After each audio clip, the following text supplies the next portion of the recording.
Donc, Très bien. l'idée, c'est vraiment de vous faire rencontrer avec ce projet Reliance différentes personnes dans le domaine de la spiritualité, du développement personnel, du bien-être, de la culture. Et vous, vous êtes vraiment dans le domaine de la spiritualité, la psychologie, l'anthropologie, de la non-dualité. Euh, donc, c'est pas mal de partir de la citation de Don Henri Losso sur l'origine de l'homme, puisque c'est le thème d'aujourd'hui. Et Don Henri Losso, dont on verra dans le film le 12 novembre un extrait du film Swamiji de Patrice Chagnard. Don Henri Losso dit: le Christ, c'est essentiellement l'éveil de l'homme à son origine apatrée, l'entrée de l'homme au plus profond de soi, au-delà de son propre front, de son propre moi. Il y a là toute la question de l'origine de l'homme et de Dieu, de son rapport à l'univers, à la vie. Et voilà, qu'est-ce que peut vous évoquer avant de creuser avec des questions et provoquer cet échange entre vous trois? Qu'est-ce que ça peut inspirer l'un ou l'autre, cette citation d'Henri Le Sceau sur l'origine de l'homme? Je pense qu'il a une perspective non duelle d'emblée, donc il y a une réalité spirituelle, et de là, le monde matériel et l'être humain se manifestent. C'est la grande idée, on retrouve ça dans les différentes traditions spirituelles, et en particulier dans la non-dualité. Donc, on est une manifestation de cette réalité spirituelle, donc euh, voilà, on est... euh, alors, il y en a qui disent que le monde spirituel n'a pas d'existence réelle. Du point de vue des bouddhistes, ils sont d'accord, mais ils disent que le monde matériel non plus n'a pas d'existence réelle. Et ça perturbe un peu les matérialistes et les scientistes. Mais en tous les cas, donc c'est cette idée générale qu'il y a une réalité spirituelle et qu'on est une manifestation de ça. C'est très puissant dans les traditions spirituelles et en Inde aussi. J'ai été à un congrès de yoga assise et donc c'était avant-hier soir. Il y avait des musiciens indiens qui présentaient leur musique indienne et ils disent qu'il y avait deux points qui étaient Shiva et Shakti, et que de leur union est sorti le nana, la vibration fondamentale, et de cette vibration fondamentale, le monde est sorti. Donc, il y a cette idée de l'amour, de l'union à l'origine de l'univers, et puis de la vibration qui se transforme pour faire tout ce qui est. Et ça, c'est une vision spirituelle profonde des choses, donc à laquelle se réfère plus ou moins directement Abhishektananda.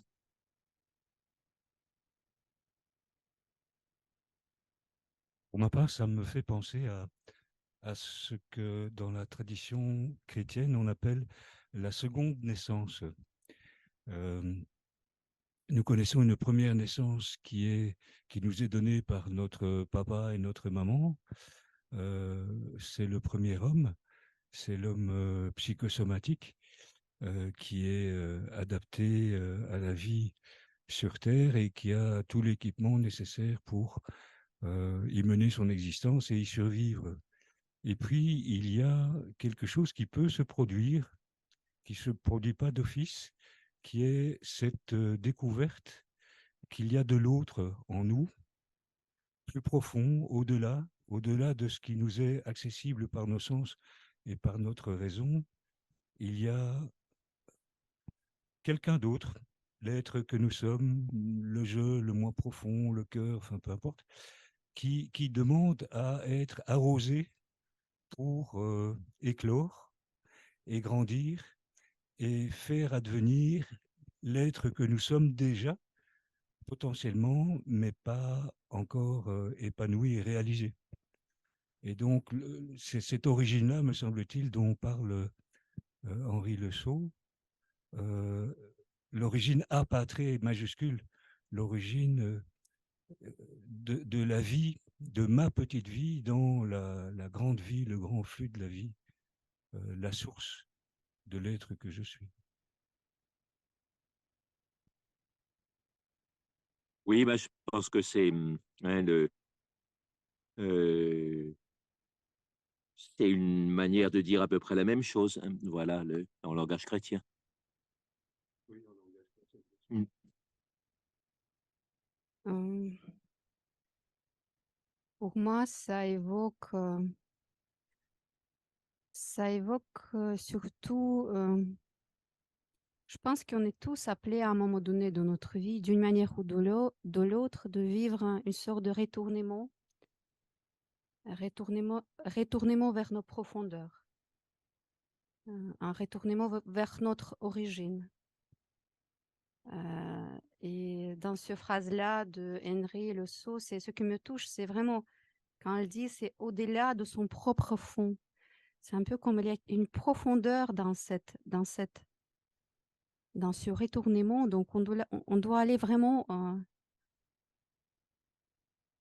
un espace intérieur le plus profond de notre être où on peut peut-être rencontrer Christ. Il y a quelque chose qu'on rencontre en soi qui nous dépasse, qui nous transcende, que les chrétiens l'associent au Christ, mais par exemple dans le bouddhisme, peut-être on l'associe à Bouddha, Bouddha intérieur qui nous habite aussi. En tout cas, cet être intérieur, cet être essentiel, comme l'appelle Durkheim, je pense qu'il nous habite en profondeur, il nous anime en profondeur. Et pour pouvoir accéder à cette source, parce qu'il y a aussi très souvent, il y a une idée de la source de vie, de la lumière qui est associée à cet instant, à cette présence en soi. Il y a toujours une histoire de rentrer au plus profond de soi. Et je pense que c'est ça qui est associé vraiment au chemin spirituel, au chemin d'individuation comme l'appelle Jung. Donc, c'est quelque chose que nous sommes tous appelés quelque part à cultiver dans notre vie et peut-être d'oser à se retourner vers cette profondeur en soi. Voilà. Et donc, on a eu deux visions un peu une chrétienne, une plus dans la non-dualité, une qui évoque Durkheim aussi, avec ce retournement en soi. Et ça fait appel à une anthropologie, finalement, cette vision de la spiritualité, une anthropologie, les chrétiens, les judéo-chrétiens, l'homme est fait à l'image et à la ressemblance de Dieu, donc il peut entrer en lien avec Dieu qui est sûrement lui, et retourner à la source, finalement, la source première. Et pour vous, quelle anthropologie se réfère à cette vision-là? Anthropologie ternaire, est-ce que l'homme est à l'image de Dieu, ou est-ce qu'il est Dieu? Est-ce que Dieu, est-ce qu'il est au-delà? Ben, là, si on prend la référence bouddhisme, hein, il y a le champ de l'enseignement du Bouddha, c'est de comprendre qu'on a un ego qui fait beaucoup de choses, qui a une utilité au sens conventionnel du terme, mais donc il faut lâcher cet ego pour pouvoir justement aller plus haut. Donc il y a d'un côté l'ego, il y a de l'autre ce qu'il y a au-delà de l'ego et qui correspond au nirvana. Et après, donc, comment y arriver? Ben là, il y a tout un enseignement. Et voilà, et dans l'hindouisme, ils ont ils reviennent souvent aux 5 corps, donc corps physique, corps pranique, qui correspond sans doute au côté âme, au sens âme vitale, et puis il y a le corps mental, puis ensuite le corps de l'intuition spirituelle, Vijnana, le corps de félicité, et au-delà du corps félicité, il y a le soi. Donc c'est une vision très ancienne, et puis qui finalement, qui a été un peu oubliée pendant 20 siècles, et puis vers le 15e siècle, elle s'est répandue, elle est maintenant largement acceptée. Quand les ados parlent de la vision de l'homme, ils se réfèrent à ces 5 enveloppes. Ça faisait 5 enveloppes. Voilà, donc la félicité n'est pas le bout du rouleau, enfin le bout de l'évolution. Hein, il y a quelque chose au-delà qui est le soi, qui est au-delà de la félicité, mais on y va par la félicité. Et pour le Bouddha aussi, la félicité est un des 7 facteurs d'éveil, donc c'est quelque chose d'important et c'est à la fois le fruit de la pratique et puis le moteur de cette pratique. Et pour le Vedanta, ben, ils ont trois éléments qu'on ne peut pas analyser, tout le reste est impermanent et analysable et désagrégable en quelque sorte. Et donc c'est l'être, la conscience et la félicité. Donc ça, c'est l'anthropologie fondamentale du Vedanta. Et donc, c'est pas que le monde soit irréel, mais c'est notre vision du monde qui est erronée. Sinon, le monde a sa réalité, mais il faut changer sa vision pour l'apercevoir dans un cadre spirituel.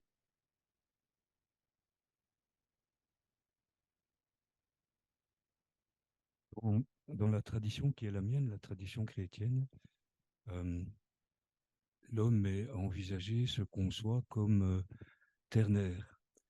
Donc il y a cette première naissance qui est une naissance, une filiation humaine d'un père et d'une mère et de toute une chaîne d'êtres vivants auparavant, et qui amène à l'existence un être qui a deux faces, une face corporelle, en grec soma, et puis une face psychique, psyché, animus en latin, qui a donné âme. Mais là, le mot âme, au fil du temps, a pris le sens de esprit, et puis inversement, il y a eu une confusion totale entre les deux termes. Je préfère garder les mots grecs. Donc, l'être psychosomatique, c'est l'être qui est jeté au monde, c'est l'être existentiel de Durkheim, celui qui est conçu pour exister, mener son existence dans l'espace-temps. Et puis, il y a cette autre partie de nous-mêmes cachée, le trésor caché, la perle de grand prix, le grain de sénévé. Il y a beaucoup d'images dans l'Évangile qui pointent vers un quelque chose qui nous habite, qui est insaisissable, qui est mystérieux, mais que l'on peut ressentir, que l'on peut percevoir, dont on peut faire l'expérience. À certaines occasions de l'existence, il y a des moments privilégiés où on peut découvrir que nous sommes traversés d'un souffle. C'est le mot grec pneuma, qu'il y a tout au fond de notre être quelque chose qui palpite. Le cœur, cardia, ce sont les deux termes qui sont utilisés, et que cela est à éveiller, que ça ne s'éveille pas tout seul de soi, qu'il faut en prendre conscience et puis qu'il faut arroser. Et c'est cette seconde naissance, cette conversion également, cette métanoïa, ce retournement qui consiste à petit considérer que cette part-là de nous-mêmes est la plus essentielle et la mettre au-dessus des deux autres, alors qu'au départ, ce sont les deux autres qui sont dominantes dans la vie ordinaire, la vie de tous les jours. Et les deux autres qui sont exploités, à qui on demande des choses pour se traverser l'existence tout à fait ordinaire et concrète.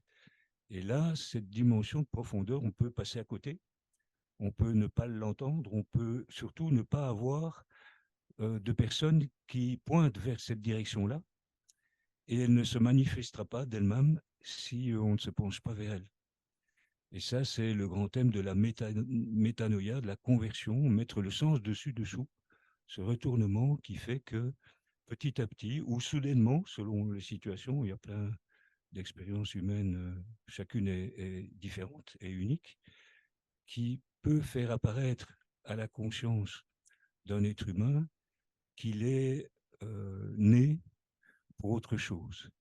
Et là, ça peut l'amener à comprendre que la naissance ne consiste pas à apparaître dans le monde, mais qu'elle consiste peut-être plus essentiellement à descendre dans la vie elle-même, à prendre conscience qu'on est issu de la vie, que cette vie a une source et que l'on peut tenter au moins de se mettre en présence de cette source, sans pouvoir nécessairement, certainement pas la saisir et peut-être pas la comprendre, certainement dans son entièreté, mais en percevoir des effluves, des parfums, voilà, des couleurs, des reflets, des lumières.